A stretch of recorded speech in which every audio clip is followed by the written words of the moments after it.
Hello friends, எல்லோரும் எப்படி இருக்கீங்க? நல்லா இருக்கீங்களா? இன்றைக்கி ஒரு சூப்பரான வீடியோ. இன்றைக்கி என்ன வீடியோனா, நம்ம வந்து வெள்ளிக்கிழமை பூஜையில் காமாட்சி அம்மன் பூஜை வந்து ஸ்டார்ட் பண்ணியிருக்கோம் இல்லையா? அது வந்து இது 7வது வாரம் வந்துடுச்சு.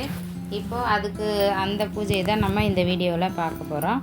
அதுக்கு முன்னாடி நம்ம பூஜைன்னும் போது நம்ம அந்த பூஜை பாத்திரம்லாம் வந்து முன்னாடி நாளே நம்ம முன்னோர்கள் சொல்லியிருப்பாங்களே, ஏதாவது ஒரு நல்லதுக்கு தான் சொல்லியிருப்பாங்க.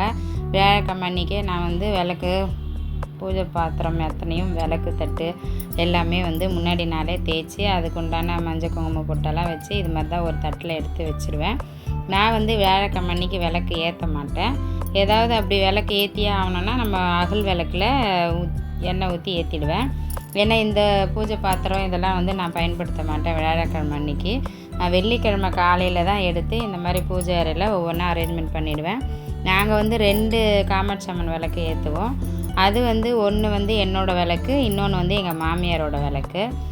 எங்களோட பழக்கத்தில் வந்து அப்படி தான் வரும். யார் எத்தனை மருமக இருக்கிறாங்களோ அத்தனை பேரோட பதிவிளக்கு எங்கள் ஊர்லலாம் இந்த காமாட்சி அம்மன் விளக்கு வந்து பதிவிளக்குன்னு கூட சொல்லுவாங்க. அது அந்த மாதிரி ஒரு வீட்டில் இப்போ 3 மருமக இருந்தால் 3 பதிவிளக்கு வச்சு ஏற்றுவாங்க. அப்போ ஜாயின்ட் ஃபேமிலியாக இருந்ததுனால அப்போ அந்த மாதிரிலாம் ஏற்றிட்டு இருந்தாங்க. இப்போ எல்லாருமே கல்யாணம் ஆனோடனே தனியாகவே போயிடுறாங்க இல்லையா? அதனால் அவங்கவுங்க வீட்டில் இந்த காமாட்சி அம்மன் விளக்கு இருக்கும். இப்போ எங்கள் வீட்டில் நான் கல்யாணம் ஆகி வந்த அன்னைக்கு இந்த விளக்கை வந்து பூஜை அறையில் வச்சு ஏற்றிடுவாங்க. அதுக்கப்புறம் அது கடைசி வரைக்கும் நம்மளே தான் அதை எடுத்து உள்ளெல்லாம் வைக்க மாட்டாங்க. பூஜை பாத்திரம்லாம் எல்லாமே அப்பயே அதை வந்து பயன்படுத்தினோம். புது மருமக வந்த உடனே அவள் எடுத்துகிட்டு வர பூஜை பாத்திரத்தை அப்படியே அவங்களோட பூஜை ரூமில் அதை அப்படியே சேர்த்து பயன்படுத்த ஆரம்பிச்சிடுவாங்க. இதுதான் எங்களோட பழக்கம். அதனால தான் எங்கள் வீட்டில் 2 விளக்கு இருக்கும். நிறைய பேரோட வீடியோஸ்லாம் யூடியூப்லலாம் நான் பார்ப்பேன். ஒரே ஒரு பதிவிளக்கு தான் வச்சுருப்பாங்க. அப்போ நான் நினைப்பேன் ஒரு வேளை இவங்க ஒன்று தான் ஏற்றுவாங்களோ அப்படின்னு. சில வீடுகளில் வந்து கம்பல்சரி 2 விளக்கு ஏற்றுவாங்க. இப்போ கொஞ்சம் சமீப காலமாக இப்போ நிறைய பேர் இதே மாதிரியே காமாட்சி அம்மன் விளக்குலேயே வராகி முகம் பதிச்ச விளக்கும் வந்திருக்கு. அதுவுமே வாங்கி நிறைய பேர் ஏற்றுறாங்க. இப்போ வந்து விளக்கெல்லாம் வந்து நிறைய விளக்கு, ஓம் விளக்கு, எப்படி சொல்கிறது, நிறைய பிரதோஷ விளக்கு, நந்தி விளக்கு, அந்த மாதிரி நிறைய விளக்குலாம் வந்திருக்கு. அது எவ்வளோக்கு எவ்வளோ நம்ம பூஜை பாத்திரங்கள் வந்து நிறைய விளக்குகளாக வாங்கி சேர்க்குறோமோ அந்தளவுக்கு நம்ம பக்தியும் பண்ணணும். அதுக்கப்புறம் நமக்கு வந்து அந்த வேலை வந்து அதிகப்படியாக தான் போயிட்டுருக்கோம். இப்போவே நான் இந்த காமாட்சி அம்மன் பூஜையை ஸ்டார்ட் பண்ணியிருக்கேன். ஆனால் அதுக்குன்னு ஒரு டைம் எடுத்து தான் அந்த பூஜையை செஞ்சாகணும். இப்போ சாதாரணமாக வெள்ளிக்கிழமை பூஜைன்னா 2 பதிவிளக்கு ஏற்றினோமா, வெத்தலைப்பாக்கு பழம் வச்சோமா, பூ வச்சோமா, நம்ம கற்பூர ஆரத்தி காமிச்சு முடிச்சிட்டோமா, அது ஒரு பூஜையாக முடிஞ்சிடும். இப்போ நான் இந்த குத்து விளக்கு பூஜை ஆரம்பித்து கொரோனாவுக்கு அப்புறம் தான் ஸ்டார்ட் பண்ணேன். அப்போது கிட்டத்தட்ட ஒரு 5 வருஷத்துக்கிட்ட ஆயிடுச்சு. இப்போ அந்த பூஜை அது வரைக்கும் அந்த வெத்தலைப்பாக்கு பழம் 2 விளக்கோடு அது ஒரு பூஜை முடிஞ்சிடும். இப்போ அதுக்கு அடுத்தபடியாக நான் இப்போ வந்து இந்த குத்து விளக்கு பூஜை ஆரம்பித்ததுனால இப்போ இதுக்கு ஒரு 10 நிமிஷம் எக்ஸ்ட்ரா எடுத்து நம்ம பூஜை பண்ண வேண்டியது இருக்கும். அதாவது இத்தனைக்கும் நம்ம மந்திரங்கள் சொல்ல போகிறதில்ல, எந்த பதிகங்களும் படிக்க போகிறதில்ல. அதுக்கே வந்து நமக்கு வந்து எக்ஸ்ட்ரா டைம் வந்து பூஜை அறையில் தேவைப்படும்.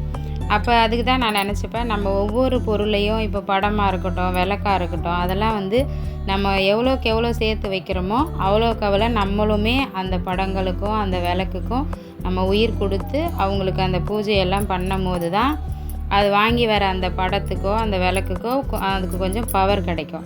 அதை வாங்கிட்டு வந்து வீட்டில் வச்சுட்டு நம்ம பூஜை பண்ணாமல் வச்சுருந்தோம்னாக்கா அதுக்கு ஒரு பயனுமே நமக்கு கிடைக்காது. அதுக்கு நம்ம வாங்கிட்டு வராமலே இருக்கலாம்.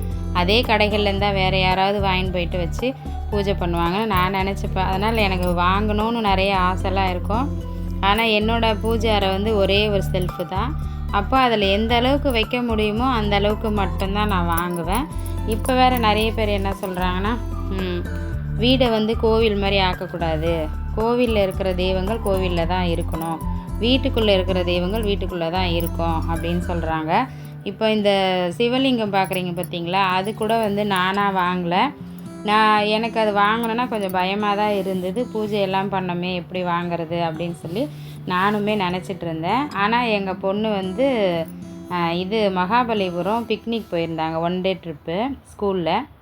அப்போ அவள் என்ன பண்ணியிருக்கா, மம்மிக்கு ஏதாவது வாங்கிட்டு போய் கொடுக்கணும் அப்படின்னு சொல்லிட்டு அவள் வந்து 9th படிக்கிறா. அவள் ஃப்ரெண்ட்ஸோடு வாங்கும்போது சரி அம்மாவுக்கு வந்து இந்த சிவலிங்கம் வாங்கிட்டு போய் கொடுக்கணும் அப்படின்னு சொல்லி இந்த சிவலிங்கத்தை வாங்கிட்டு வந்து என்கிட்ட அன்றைக்கி நைட்டு ஒரு 8:30 போல் வீட்டுக்கு வந்தாங்க. அப்போ கொண்டு வந்து கையில் கொடுக்குறேன், இந்த மம்மி பூஜை பண்ணுங்க அப்படின்னு. அப்புறம் நான் என்ன நினச்சேன்னா, எனக்கு பிடிக்கும் வாங்கணும், நானாக இந்த மாதிரி பூஜை எல்லாம் பண்ணணும்னு சொல்லிட்டு பயந்துட்டு நான் வாங்கவே மாட்டேன். ஆனால் என் பொண்ணு வாங்கிட்டு வந்து கொடுத்த உடனே அதுக்கப்புறம் வேறு வழி இல்லை இல்லையா, அவரே வந்துட்டார். அப்போ நம்ம என்ன பண்ணணும், பூஜையில் தான் வச்சு பூஜை பண்ணணும்னு சொல்லிட்டு இப்போ அவருக்காக ஒரு சின்ன தட்டு வச்சு அதை சிவலிங்கத்துக்கு நான் மார்கழி பூஜையில் கூட டெய்லியும் பூ வச்சுருவேன் அவருக்கு. அந்த மாதிரி தெய்வங்களாக தேடி நம்ம வீட்டுக்கு வரும்போது நம்ம வேணான்னு சொல்ல முடியாது.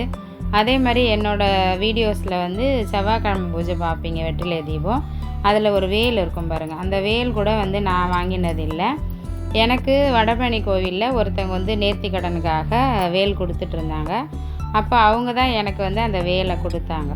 அந்த மாதிரி ஒவ்வொரு விஷயங்களும் தெய்வமாக நம்ம வீட்டுக்கு தேடி வரும்போது நம்ம ஒன்றும் பண்ண முடியாது, அதை பூஜையை பண்ணி தான் ஆகணும். அப்போ நான் என்ன சொல்ல வரேன்னா, இப்படி தான் சில விஷயங்கள் வந்து நம்ம வாழ்க்கையில் கண்டிப்பாக அதிசயங்கள் நடக்கும். யாராவது வந்து எனக்கு எப்போவுமே கஷ்டம்தான் வருது, என்னால் சந்தோஷத்தை பார்க்கவே முடியல, எனக்கு ஏன் கடவுள் இவ்வளோ கஷ்டத்தை கொடுக்குறாரு, என்னால் தாங்கவே முடியலையே அப்படின்னு யாராவது கவலைப்பட்டிங்கன்னா, நிச்சயமாக சொல்கிறேன், ஒரு நாளைக்கு உங்களுக்கு தெரியாமலே நீங்கள் எதிர்பார்க்காத சந்தோஷத்தெல்லாம் அந்த கடவுள் கொடுப்பாரு. இது வந்து என்னோடய வாழ்க்கையில் நிறைய இடத்துல நடந்திருக்கு. நான்லாம் கடவுளை ரொம்ப திட்டியிருக்கேன், ஏன் எனக்கு மட்டும் இப்படி நடக்குது, என்னை கஷ்டப்படுத்துகிறவங்களோ என்னை வந்து ஏளனமாக பேசுகிறவங்களோ நல்லா இருக்காங்களே, நான் ஏன் கஷ்டப்படுறேன், நான் உன்னையே தானே நம்பியிருக்கேன் அப்படிலாம் நான் பேசியிருக்கேன். ஆனால் அது ஒரு காலகட்டத்துக்கு அப்புறம் தான் தெரியுது, அந்த மாதிரிலாம் நடக்கலைன்னா நம்ம மனசில் அந்த தைரியமும் வராது, நம்ம அந்த பயத்திலே வாழ்ந்துட்டுருப்போன்றது எனக்கு புரிஞ்சுது.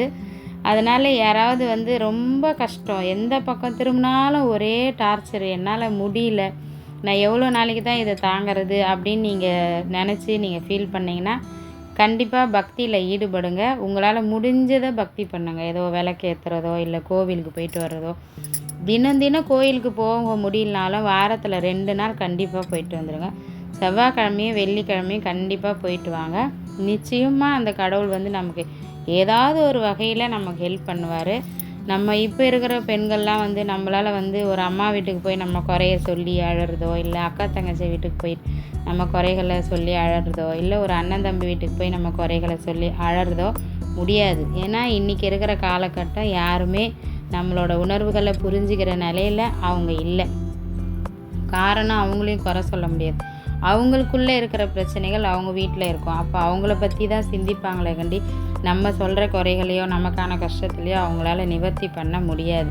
இதுதான் யதார்த்தமான உண்மை. அதனால் யாருக்கிட்டையுமே எதையுமே எதிர்பார்த்து நீங்கள் எந்த ஒரு வீட்டுக்கும் போகாத இருக்கிற வரைக்கும் நம்மளோட பிரச்சனைகளை நம்மளே ஃபேஸ் பண்ணுறதுக்கு முயற்சி பண்ணுங்கள். தெய்வத்தோட அனுகிரகம் கிடைக்க முயற்சி பண்ணுங்கள். இப்படிலாம் பண்ணிக்கிட்டே வந்தீங்கன்னா நிச்சயம் ஒரு நாள் நமக்கு வந்து ஒரு தீர்வு கிடைக்கும். இதுதான் நான் வந்து என்னோடய வீடியோஸில் அடிக்கடிக்கு சொல்லுவேன், பக்தி பண்ணுங்கள், பக்தி பண்ணுங்கள். இப்போது நீங்கள் பக்தி பண்ணுறதுக்கு, இதுக்கு முன்னாடி இந்த பெண்களாவது பக்தி பண்ணுறதுக்கு வீட்டை விட்டு வெளில வரவே முடியாது. அப்போ அவங்களாம் எவ்வளோ கஷ்டப்பட்டுருப்பாங்கன்னு நினச்சி பார்த்தீங்கன்னா உங்களுக்கு தெரியும். அப்போ இன்றைக்கி எல்லா வகையிலையும் நமக்கு நிறைய ஹெல்ப்பிங் வந்து நிறைய கிடைக்கிது. இப்போ இந்த பூஜை பண்ணிங்கன்னா இவ்வளோ நல்லது, இந்த கோவிலுக்கு போனீங்கன்னா இவ்வளோ நல்லது அப்படின்னு எடுத்து சொல்கிறதுக்கு நிறைய பேர் இருக்காங்க. இந்த யூடியூப் வந்ததுனால நிறைய நல்ல விஷயங்கள், நிறைய நல்ல விஷயங்கள் வந்து சொல்கிறாங்க. அதை நிறைய பேர் புரிஞ்சுக்கிட்டு செய்கிறவங்களுக்கு பலனும் கிடைக்கிது. கிடைக்கிற ஒவ்வொரு நேரத்தையும் தேவையில்லாமல் யூஸ் பண்ணாதீங்க. நிச்சயம் பக்தி சம்மந்தப்பட்டதை ஒரு நாளைக்கு ஒரு நிமிஷமாவது பார்த்து தெரிஞ்சுக்கோங்க.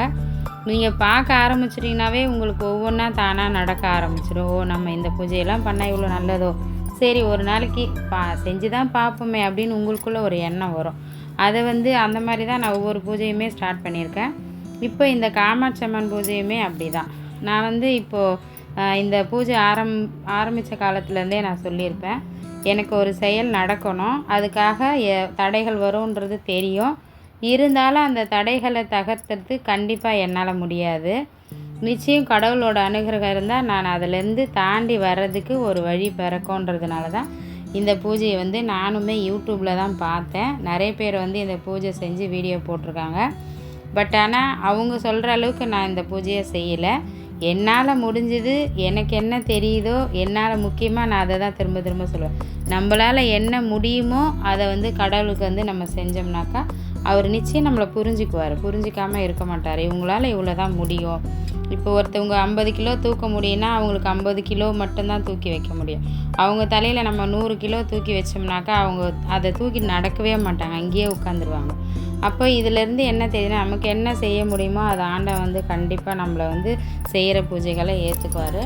அதாவது யாருக்காவது வந்து சில விஷயம் நான் செஞ்சுக்கிட்டே இருக்கேன், அது தடையாகவே வருது, அந்த தடையை வந்து என்னால் தகர்த்தவே முடியல அப்படின்னு நினச்சிங்கன்னா இந்த பூஜையை கண்டிப்பாக ஸ்டார்ட் பண்ணுங்கள். ஒன்றும் இல்லை, ஒரு வெத்தலை பாக்கு பழம் ஒவ்வொரு வாரமாக ஒவ்வொரு அகல் விளக்கை வந்து அதிகப்படுத்திக்கிட்டே போனோம். நான் வந்து நெய் விளக்கு தான் ஏற்றுறேன். உங்களால் முடிஞ்சால் நெய் விளக்கு ஏற்றுங்க, இல்லைன்னா எண்ணெய் விளக்கு, எந்த எண்ணெய் கிடைக்குதோ, அதாவது தேங்காய் எண்ணெய், நல்லெண்ணெய், இது ரெண்டும் மட்டும் கூட பயன்படுத்தி ஏற்றலாம். நெய் விளக்கு ஏற்ற முடியலனா கண்டிப்பாக பலன் கிடைக்கும். இன்றைக்கி வந்து என்ன நடந்ததுங்கன்னா, நீங்கள் இந்த வீடியோவில் பார்த்தீங்கன்னா தெரியும். நான் போன வாரமே சொன்னேன், இந்த பூ வந்து நிற்க மாட்டேங்குது, கொஞ்ச நேரம் ஆனவுடனே சாஞ்சிடுது அந்த பூவெல்லாம் அப்படின்னு சொல்லியிருந்தேன். இன்றைக்கி என்ன ஆச்சுன்னா, நான் பூ வச்சுட்டு நான் பாட்டு விளக்கேற்றலாம் சொல்லிட்டு வந்துட்டு நெய் விளக்கு ஏற்றிட்டுருக்கேன். அது பார்த்தா அந்த படம் வந்து அப்படியே சாஞ்சிடுது. நான் பார்க்கவே இல்லை.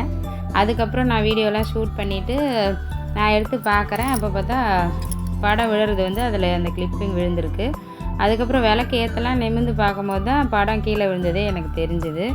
அதுக்கப்புறம் நான் என்ன பண்ணேன்னா, நாம் வந்து பூவாக கட்டி நம்ம வச்சிடலாம். அந்த லைனாக ஒரு சைடு மட்டும் நம்ம சாமந்தி பூவை கட்டி அப்படி லைனாக வச்சிடலாம் அப்படின்னு முடிவு பண்ணிவிட்டு அதுக்கப்புறம் நான் வச்சேன். அது வந்து நீங்கள் இந்த வீடியோவில் பார்க்கலாம். அது கீழே சாயறது, அது அழகாகவே கிளிப்பிங் விழுந்திருக்கு. நான் பார்க்கல, ஆனால் அது விழுறது அதுக்கப்புறம் தான் பார்த்தேன்.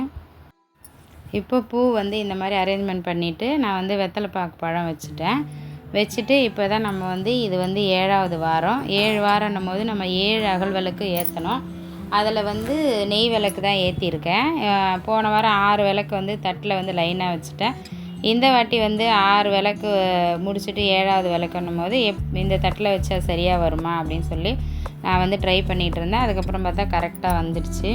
இப்போ இந்த தட்டிலே நம்ம 7 அகல் விளக்கு வச்சிடலாம். இப்போ இந்த மாதிரி வச்சோன்னா அதுக்கப்புறம் வந்து கீழே வைக்கும் போது அது பார்க்குறதுக்கு ஒன்றும் சரியாக வரல. சரி, அதுக்கப்புறம் வந்து ஒன்று ஒன்றா நகர்த்தி கரெக்டாக வச்சிடலாம் அப்படின்னு சொல்லிட்டு 7 அகல் விளக்கில் நெய் விட்டு நம்ம வந்து தீபம் போட்டுடலாம். அப்புறம் இந்த இடத்துல ஒன்று சொல்லிக்கிறேன். இப்போ வந்து நெய் விளக்குன்ற பேரில், நெய்யின்னு ஒரு பேரில் என்னென்னமோ ஆன்லைனில் விற்கிறாங்க. நான் என்ன சொல்கிறேன்னா, அது வியாபாரத்துக்காக விற்கிறாங்க, சரி ஓகே. நம்ம பூஜை அறையில் நல்ல வாசத்தோடு நம்ம இருக்கணும் அப்படின்னு முடிவு பண்ணிங்கன்னா கண்டிப்பாக நல்ல நெய்யே வாங்கி, ஒரு அகல் விளக்குனா கூட நல்ல சுத்தமான நெய் வாங்கி ஏற்றுங்க. அப்படி ஏற்றும் போது உங்களுக்கு நல்ல பலன் கிடைக்கும். இப்போ நானுமே யூடியூப்பில் நிறைய வீடியோஸ்லாம் பார்ப்பேன். நம்ம நெய் விளக்கு ரெடி பண்ணிடலாம் அப்படின்னு சொல்லிட்டு அது கூட என்னென்னமோ சேர்க்குறாங்க. சேர்த்து அதுக்கப்புறம் அதை பார்க்குறதுக்கு நெய் மாதிரியே இருக்குது, ஆனால் அது நெய் இல்லை. அதை ஏற்றும் போது அந்த இடத்துல வந்து நமக்கு அது அந்த சுவாசிக்கவும் செய்கிறது. சரி, படங்களுக்கும் உயிர் இருக்கு இல்லையா பூஜை அறையில். அப்போ அவங்களுக்கு சுத்தமான நெய் தீபம் போட்டிங்கன்னா இன்னும் நமக்கு நல்ல படங்களுக்கும் உயிர் இருக்கும்போது அதுக்கு தகுந்தா போல் நம்ம அந்த பூஜையெல்லாம் பயன்படுத்தோம்னாக்கா நிச்சயம் பலன் கிடைக்கும். எதுக்கு சொல்லனா, இப்போ நம்ம ஒரு சிலருக்கு மல்லிகைப்பூ வாசனை வச்சா தலைவலிக்கும் அப்படின்னு சொல்லுவாங்க. இப்போ மனுஷனுக்கே ஒரு வாசனைக்காக ஒரு உடம்போட ஒரு தலைவலி வருதுன்னு ஃபீல் பண்ணும்போது நம்ம கடவுளுக்காக பூஜை பண்ணும்போது ஏன் நம்ம வந்து சுத்தமான நெய் விளக்கு ஏற்ற முடியலனா அட்லீஸ்ட் விளக்கு ஏற்றுற எண்ணெயாவது வாங்கி ஏற்றிடலாம். அதில் அந்த நெய்யின்ற பேரில் ஒன்று பயன்படுத்துகிறாங்க, அப்புறம் அது சுத்தமாக எனக்கு பிடிக்கவே பிடிக்காது. இந்த மாதிரி யாராவது இருந்தீங்கன்னா ஒரு லைக் போட்டு சொல்லுங்கள். இப்போ இந்த நெய்யெல்லாம் அகல் விளக்கில் ஊற்றிட்ட பிறகு பாருங்கள் எவ்வளோ அழகாக இருக்குது பார்க்குறதுக்கு. இப்போ நான் சொல்லியிருந்தேன் இல்லையா படம் வந்து சாஞ்சிடுச்சுன்னு. இப்போ வந்து நம்ம நூலில் வந்து கட்டி அப்படியே அரேஞ்ச் பண்ணிடலாம். இனி அடுத்த வாரமும் இதே மாதிரி தான். பூ கட்டுற நூல் கிடைக்கல, அதனால் துணி தைக்கிற நூல் இருக்கு இல்லையா, அதை தான் வச்சு நான் கட்டிகிட்ருக்கேன். இப்போ இந்த மாதிரி கட்டி தான் படத்துக்கு வைக்க போகிறேன் இதுக்கப்புறம். ஏன்னா அது சரியாக நிற்கலை. கூடி சீக்கிரத்தில் ஒரு காமாட்சி அம்மன் படம் வந்து கொஞ்சம் பெரிய கண்ணாடி போட்ட படமாக ஒன்று வாங்கணும்னு முடிவு பண்ணியிருக்கேன். ஏன்னா இந்த பூஜையை கண்டிப்பாக 16 வாரம் முடிச்சுட்டு அதுக்குள்ளே காமாட்சி அம்மனை போய் பார்க்குறதுக்கு வாய்ப்பு கிடச்சிதுன்னா நிச்சயம் காஞ்சிபுரத்துலேருந்து ஒரு படம் வாங்கிட்டு வரணும். நான் போகணுன்னு நினைக்கிறேன். ஆனால் அவங்க தான் வந்து நம்மளை கூப்பிடணும், வாமா வந்து என்னை பாருன்னு சொல்லிட்டாங்கன்னா நமக்கு அப்படி ஒரு வாய்ப்பு கிடச்சிதுன்னா அதே காமாட்சி அம்மன் கோயில் வாசல்லேருந்து ஒரு அம்பாள் படத்தை வாங்கிட்டு வந்து வச்சு நல்லா அழகாக நிறைய பூ வச்சு பூஜை பண்ணோன்றது நடக்கும்னு நினைக்கிறேன். நடக்கும்னு நம்புவோம், கண்டிப்பாக நடந்துடும். நம்ம நம்பிக்கை வைக்கும் போது அது பாதி நடந்துடும். மீதி இருக்கிற பாதியை வந்து கடவுள்கிட்ட கொடுத்துடணும். அந்த நம்பிக்கை தான் நமக்கு எல்லாமே முக்கியம். அதுதான் என்னோடய வாழ்க்கையில் நான் அடிக்கடி எனக்கே சொல்லிக்கிற ஒரு விஷயம் வந்து கண்டிப்பாக நம்புவோம். நம்பிட்டோம்னாக்கா பாதி நம்மளோட பக்கம் சக்ஸஸ் ஆயிடுச்சுன்னு அர்த்தம். நம்பிக்கையே வராமல் இருந்தால் தான் அது நடக்கவே நடக்காதுன்றது. அதனால் நான் நம்பிட்டேன், கண்டிப்பாக பெரிய படம் வரும். இங்கே கூட போய் வாங்கிக்கலாம், படம் வாங்கி வைக்கலாம். இருந்தாலும் அந்த மண்ணில் காமாட்சி அம்மன் கோவிலில் காஞ்சிபுரத்துலேருந்து நம்ம அந்த வாசல் கோபுர வாசல்லேருந்து வாங்கிட்டு வரும்போது நிச்சயம் அதுக்கு ஒரு பலன் கண்டிப்பாக கிடைக்கும் இல்லையா? அதனால் வெயிட் பண்ணிகிட்ருக்கேன். இந்த 16 வாரத்துக்குள்ளவே நான் கோவில் போகிற பாக்கியம் கிடச்சிதுன்னா நிச்சயம் பார்த்துட்டு வந்துடுவேன். இப்போ நம்ம கட்டின பூவை வந்து ஒன் சைடாக கட்டியிருக்கிறதுனால அதை அழகாக படத்துக்கு அரேஞ்ச்மெண்ட் பண்ணிடலாம். அடுத்த வாரம் போல் எனக்கு மல்லிகைப்பூ கிடச்சிதுன்னா முன்னாடி நாள் வாங்கி கட்டி வச்சு நம்ம மல்லிகைப்பூவால் வந்து அம்பாள் அலங்காரம் பண்ணி பூஜை பண்ணிடணும். அப்போ அடுத்த வாரம் வந்து 8வது வாரம் வந்துடும். இந்த 7 வாரமே தடையில்லாமல் வந்துடுச்சு. அதுக்கே நான் பெரிய பிளஸ்ஸிங்காக நினைக்கிறேன். அப்புறம் பாருங்கள், என்னோடய வீடியோஸ்லாம் பிடிச்சிருந்தா லைக் பண்ணுங்கள், ஷேர் பண்ணுங்கள். இப்போ இந்த 7 விளக்கு ஏற்றும் போது அம்பாள் வந்து அப்படியே அந்த விளக்கு ஒளியில் ரொம்ப அழகாக இருந்தது பார்க்குறதுக்கு. நான் ஷார்ட்ஸ் கூட அப்லோட் பண்ணியிருந்தேன். அதை நிறைய பேர் பார்த்துருக்கீங்க. இன்றைக்கி அம்பாளுக்கு வந்து வெத்தலைப்பாக்கு பழம் தான் வந்து நெய்வேத்தியமாக வச்சுருக்கேன். இப்போ விளக்கு ஏற்றிடலாம்.